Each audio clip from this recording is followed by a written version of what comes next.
Então, pessoal, no bloco anterior nós estávamos falando já, discutindo aqui essa questão da história, essa história como ciência e a ciência histórica, justamente nessa relação que se dá.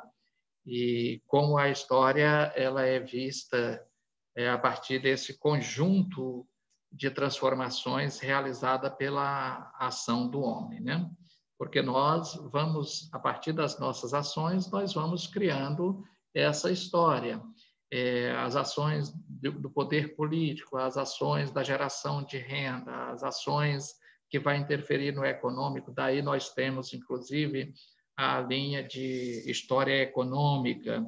Até o Caio Prado Júnior, ele escreve sobre a história econômica do Brasil, tem um livro riquíssimo sobre isso, né? Temos aí, de acordo com a dinâmica da sociedade, o respeito, ou mesmo o cuidado, temos a história da mulher, que observa-se nesta ciência que a mulher tem um papel fundamental, dado a sua importância na sociedade, dado as suas ações na sociedade, o seu papel na sociedade. Mas aí existem outras concepções também, como a história da criança, a história do adolescente, a história da cultura, a história oral, a história cultural, eu já falei, né, que é a história da cultura, a história social, né? Então, são questões que nós vamos estudando dentro desse contexto, que é essa ciência histórica que dá conta dessa produção científica. Tá? E aí nós vamos prosseguindo para falarmos aqui dessa questão aqui, que as ciências elas podem ser divididas da seguinte forma, né? Temos aí as ciências naturais, né? Essas ciências naturais, elas estão ligadas ao fenômeno da natureza que estuda o tempo mensurável em relógio, né? Então, dentro da ciência, quando nós falamos ciências naturais, aí nós temos, inclusive, uma área de conhecimento que até é solicitada no próprio Enem, quando as pessoas vão fazer a prova do Enem, que é a área da ciência ciências da natureza, que está aí a ciência, a biologia, né? Que estão bem dentro dessa ciência da natureza. Né? Então, isso está ligado aos fenômenos da própria natureza, né? É aquilo que a própria natureza responde ou de forma natural ou provocado pela ação do homem, como são algumas questões que vemos aí, a questão do aquecimento global, que é um fenômeno que ocorre, e isso estuda-se tanto na história quanto na geografia, mas nas ciências naturais é que dão conta de desvendar melhor essa questão, o porquê dessas situações, e aí nós temos isso como sendo algo provocado pela ação do homem, a partir do gás carbono que as indústrias lançam na atmosfera, né? E aí tem uma outra série de questões, que aí provoca o degelo, e aí vem as previsões, né? Aquilo que eu estava falando, conhecer o passado, compreender o presente e projetar para o futuro. E aí as projeções dentro aqui dessa área de ciências da natureza é que os oceanos tendem a aumentar o volume da água e algumas populações estão destinadas a desaparecerem da geografia, aqueles espaços de terra, em detrimento da elevação do nível das águas dos oceanos. Isso são fenômenos que já são provocados, não pela natureza, mas provocados pela ação do homem. E aí, dentro dessa questão, veja que são tempos que pode ser mensurável em relógios, né? Pode ser datado. Nós temos isso aqui e daqui a tantos anos pode acontecer isso se não houver uma mudança no comportamento do homem, na mudança de atitude, ou se o homem não tomar providência no sentido de dirimir ou mesmo de eliminar determinadas ações, né? Aí temos as ciências sociais. Aqui, quando nós falamos das ciências sociais, estamos falando da sociologia, estamos falando da filosofia, que são as ciências sociais aplicadas, que se fala, né? Então, ela estuda o tempo social, de região para região, de sociedade para sociedade, de um povo para outro povo, levando-se em consideração as escalas de valores políticos, econômicos, sociais e culturais. Então, as ciências sociais, elas se preocupam justamente, e aí nós vimos, quando nós estudamos em sociologia, que o que é mesmo o objeto de estudo da sociologia é o homem em sociedade e as suas relações, e as relações que são estabelecidas, que se tornam o objeto de estudo da sociologia.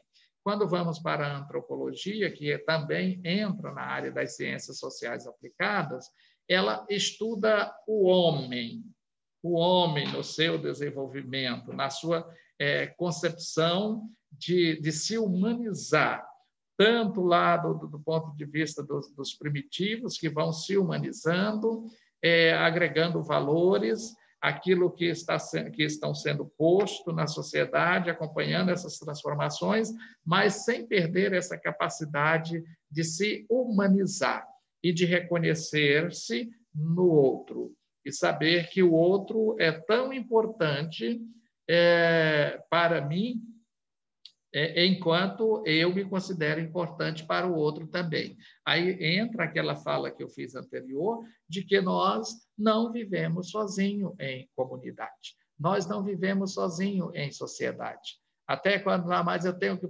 fazer o meu trabalho, eu tenho que fazer sozinho. O professor não faz trabalho sozinho. Professor, a função do professor, a função de professorar, já é um trabalho coletivo. E se nós não treinarmos essas condições, nós vamos sofrer muito no exercício da nossa profissão, porque nós estamos dentro de uma sala de aula, trabalhando com um universo muito grande de estudantes que vêm de concepções políticas, religiosas e econômicas diferentes. Nós temos um grupo de colegas que também não foge esse padrão, que tem viés ideológico das mais diversas concepções ideológicas, e nós temos que aprender a conviver com essas situações sem perder a nossa postura e a nossa capacidade de dizer: eu penso, logo existo. Então, esse existir, eu falei para vocês em aulas anteriores, que essa frase do René Descartes, eu penso, logo existo, ela está carregada de um significado muito maior do que simplesmente essa frase. Eu existo para fazer a diferença enquanto pessoa. E o que me faz ser diferente enquanto pessoa, dentro de um processo de construção social, de construção de conhecimento, de transformação social, são as minhas ações que eu vou agregando ao longo da minha história e fazendo essa construção na promoção dessas transformações. E essas transformações, elas não se dão só comigo. As transformações, elas se dão porque abrange a sociedade na qual eu estou inserido. A outra questão que nós temos aqui, a história, temos aqui a história é uma disciplina. Aí sim, vocês viram que nós estamos trabalhando a história-ciência e a ciência histórica, né? Então, a história como uma disciplina, ela está ligada às ciências humanas, que são essas áreas de ciência que preocupam-se em estudar as ações do homem no tempo e no espaço. E aí sim, vivemos aí a história como ciência, ela investiga a sociedade do passado, em uma relação direta com o presente, fazendo esta relação direta com o presente, E aí, dentro dessa relação, vamos utilizando aí os métodos, os critérios, os rigores científicos, que eles são passíveis de comprovação empírica, pela prática que vai acontecendo, como qualquer outra ciência.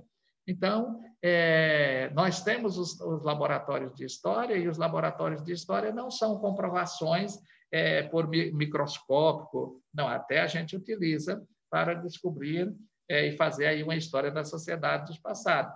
Mas, dentro do bojo geral, o laboratório da história é justamente estar refletindo o porquê dos acontecimentos, a razão dos acontecimentos, a razão das transformações. E aí, para isso, se utiliza métodos que eles são exclusivos, métodos científicos que são exclusivos das ciências humanas ou sociais aplicadas, né? Prosseguindo aqui, a gente trabalha um pouco com essa questão de fontes históricas, compreender aí o que são fontes históricas. O que nós entendemos por fontes históricas? Seriam somente os livros históricos, ou seriam simplesmente os recortes de jornais? Aí, quando a gente trabalha na concepção dos métodos da ciência histórica, nós logo descobrimos que as fontes históricas elas podem ser documentos escritos, pode ser iconográficos, pode ser arquitetura de uma determinada época, quando, por exemplo, você vai a Natividade, aqui que é uma cidade histórica que temos aí construções de 200 anos, né? Então, aquela arquitetura das construções, elas são para nós documentos históricos para compreendermos o pensamento da sociedade daquela época em relação às construções. Mas, para além do compreender o pensamento, entendermos também a razão por que aqueles casarões e por que estão todos ligados uns aos outros, né? E aí vamos, a partir dessas interrogações que vão surgindo, entendermos que, por ser uma região onde existia muitos povos indígenas, era uma forma, então, de a parede da casa de um proteger o outro, e estar ligado e não abrir espaço para que os indígenas pudessem cercar só a minha casa ou só a casa do outro. Então, tem os casarões sempre topados as paredes uma na outra, que era uma forma de expandir o quantitativo de moradores, o que dificultaria também para as ações dos indígenas e também para ações de outros invasores, uma vez que existiam também as quadrilhas que se aperfeiçoavam em roubar, não é só de agora. Isso existe muito tempo. Então, a gente vai compreendendo essa questão das arquiteturas, né? Tem aí as vestuárias, quando a gente observa ali as vestuárias ali dos anos 50, dos anos 60, né? Como era o design das roupas de banho daquela época, né? E como são hoje. Então, isso tudo nos serve de documento. A alimentação, como a alimentação era feita, como se dava essa produção de alimentos em um determinado tempo, o cuidado com a terra, o cultivo da terra, a forma de plantar, a forma de colher. Tínhamos menos alimentos, até que poderia, em comparação com a produção que temos hoje, a produção mecanizada. Em contrapartida, nós tínhamos também menos habitantes, e aí tínhamos alimentos mais saudáveis, porque os alimentos eles eram produzidos simplesmente pela capacidade do solo de produção. Então, tínhamos aí os alimentos bem naturais, que hoje se tornam caríssimos aquelas pessoas que ainda cultivam essa forma de alimento, de produção de alimentos, sem a utilização de agrotóxicos, né? Então, a alimentação se constitui em peças fundamentais para a comprovação do modo de viver, pensar e de agir de uma sociedade. No trabalho de resgate da memória e das experiências da sociedade. E essas experiências no decorrer temporal. Como a sociedade, elas vão tendo essas experiências e até mesmo esse contato com o conhecimento. Isso, toda essa gama que eu coloquei aqui para vocês, de escrito, documentos escritos, arquitetura, vestuário, alimento, tudo isso são documentos e são considerados como fontes históricas. Os monumentos também são considerados fontes históricas. Então, há uma série de fontes para a construção histórica. Quando você vai com uma criança ao Palácio Araguaia, por exemplo, você não vai simplesmente para ele conhecer um espaço bonito, mas ali tem uma história ali naquela construção. Ali está pautada a história de um tempo, de uma forma de ver, de um povo ou de um político que estava no poder, o porquê daquela construção, o porquê daqueles arcos, né? E aí a gente vai lá para a França e já encontra os arcos que foram símbolos de poder da época de Napoleão, né? Os arcos que são conhecidos, inclusive tem na avenida principal de Paris, o Arco do Triunfo, não? Então, são arcos que são símbolo de poder. Então, tem toda uma história, para além de um espaço bonito e agradável, tem toda uma concepção histórica ali também, né? A definição de história, né? Segundo Marc Bloch, né? Aí, o que Marc Bloch vai falar sobre a história? Marc Bloch, ele diz que, aqui ele vai dizer que a história é a ciência do passado. Para ele, a história é a ciência dos homens no tempo. Ou seja, ele faz esse contraponto em que alguns historiadores eles olham para a história como simplesmente uma ciência do passado, e aí o Marc Bloch ele faz essa complementação de que a história é a ciência dos homens no tempo.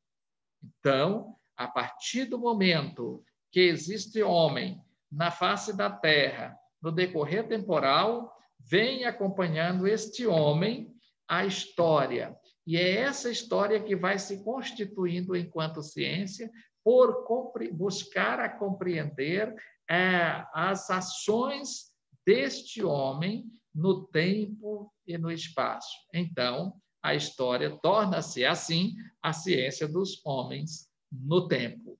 Observe que, para Jacques Le Goff, ele traz aqui que a história está estritivamente ligada à história de vida. Olha, veja como as coisas vão e voltam e a gente está sempre resgatando essas questões. Hoje, o que nós temos nas escolas, principalmente na educação básica, com a aplicação do novo ensino médio, a implantação do novo ensino médio, ligado à BNCC, que é a Base Nacional Comum Curricular, o que nós temos? A história de vida, né? O projeto de vida. E por que o projeto de vida? É justamente para que as pessoas elas já observem a sua origem, de onde elas vieram, né? A sua estrutura familiar, sua árvore genealógica, o que é isso, o que essas pessoas da sua família vêm fazendo até então, e aí ela vai criar os seus sonhos, estabelecer as suas prioridades, e tem esse componente curricular, que é a história de vida, o projeto de vida, que é justamente para fazer com que a vida desse estudante ganhe sentido, né? Veja que isso vai abeberar-se lá no que já dizia Jacques Le Goff, que vai dizer que ela é estritamente ligada à história de vida. Então, isso é para quê? a história que vamos construir seja uma história que dê sentido às pessoas e incentive as pessoas a viver. É isso que o projeto de vida faz. Então, vai abeberar-se aqui no que já dizia Jacques Le Goff, né?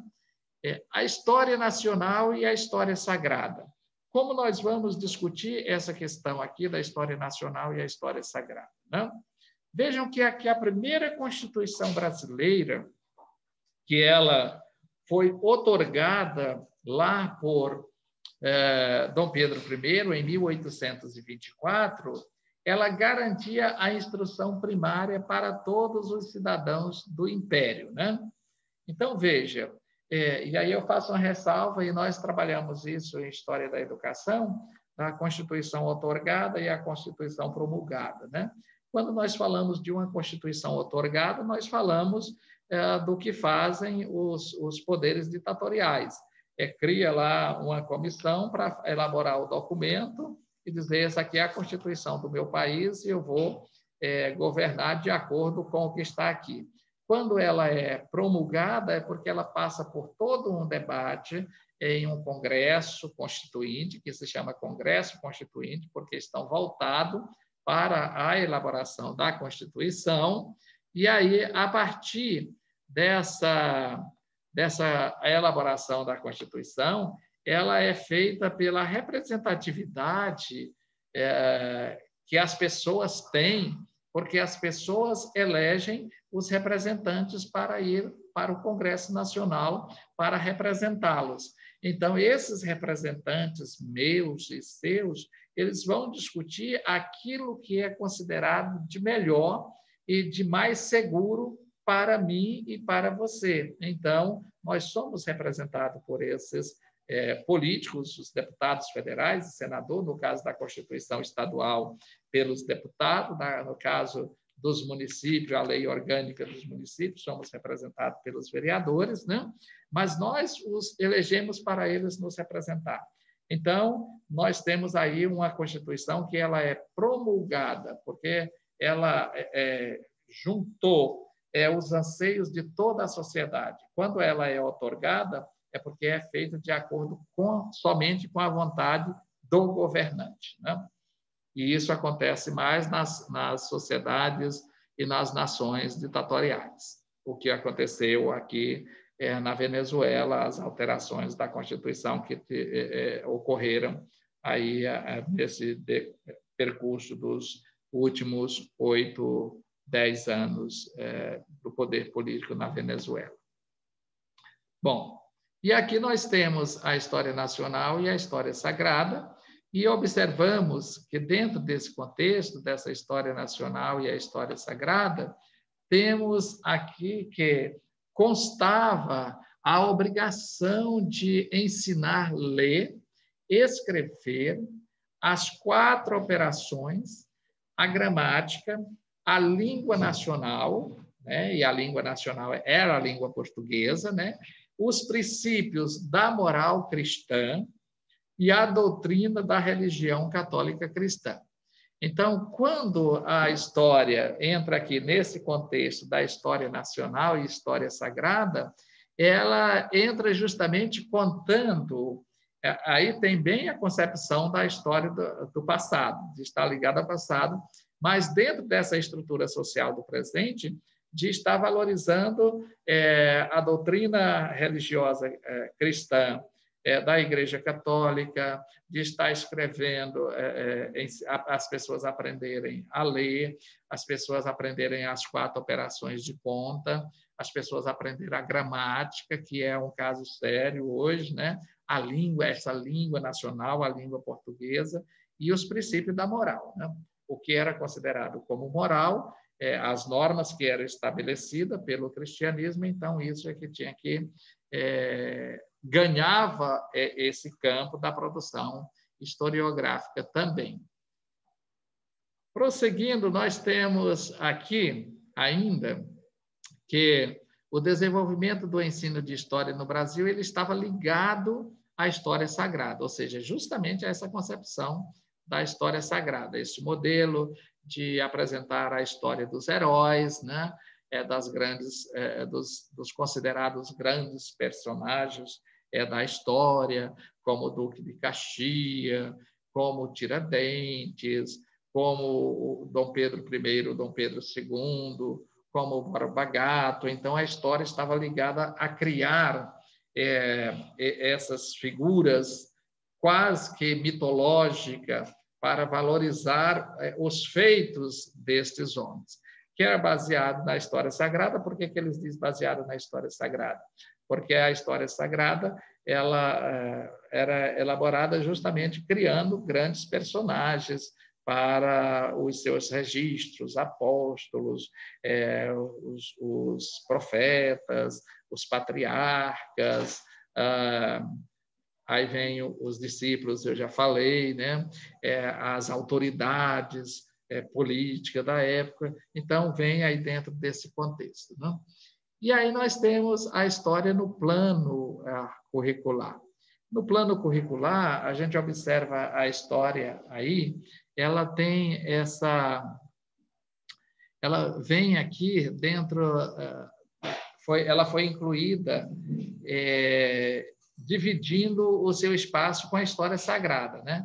Então, ela vai dividindo esse espaço. Por que é dividindo esse espaço? Porque ela se vale do mesmo método de produção da história sagrada, né? E aí vai ocorrendo aí, portanto, a fusão por essa produção historiográfica, ou seja, terem a mesma historicidade. Então, que é a mesma forma de se fazer história. Então, elas terminam se fundindo, fazendo a fusão da história da pátria com a história sagrada, né? A aplicação da história, como isso acontece, né?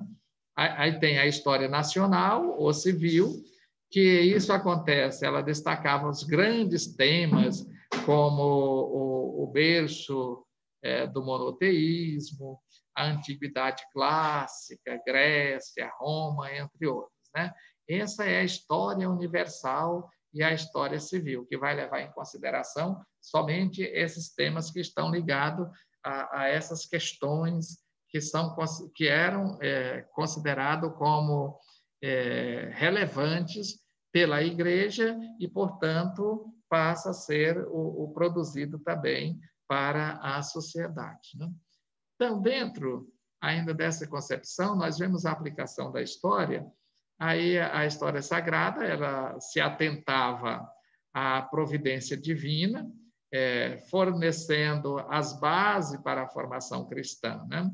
E aí a história, enquanto disciplina, ela funde-se porque ela vem levando em consideração aí as ações dos homens, desses considerados sendo os vultos de destaque da história para que a sociedade estivesse vivendo bem, né? Então, tem esse mesmo modelo de construção. E aí a disciplina de história, ela inicialmente ela foi colocada como uma disciplina optativa, viu?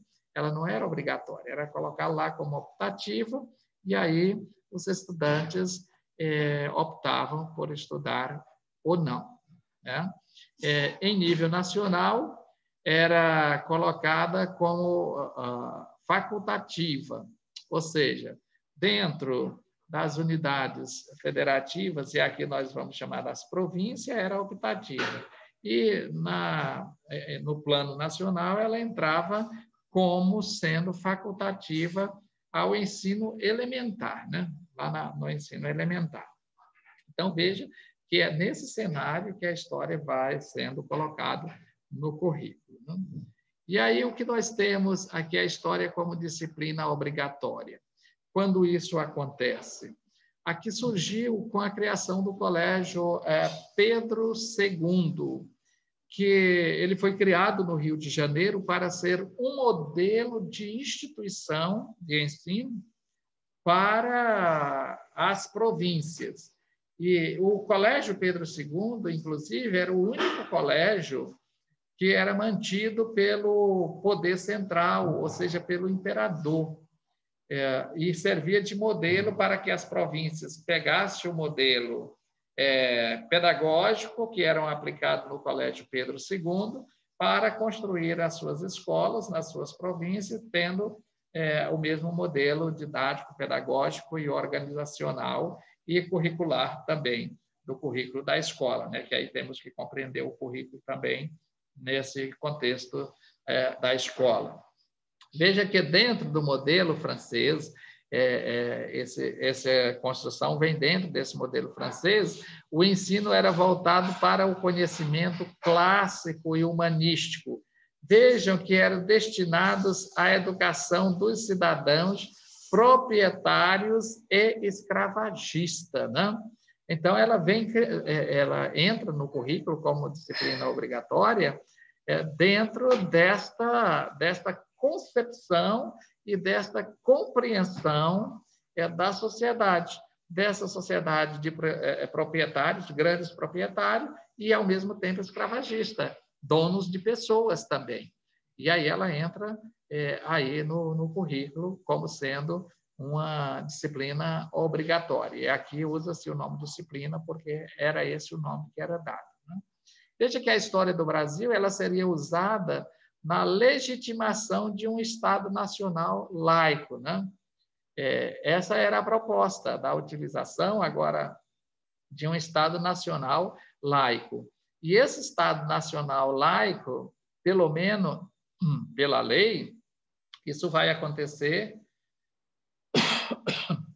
isso vai acontecer com a Constituição de 1894, que é a Constituição da República, depois da proclamação da República, ali em 1889, aí 1891, não é 84, 94, é 91, que aí vem essa Constituição republicana, que é onde faz a separação da igreja e da educação, né?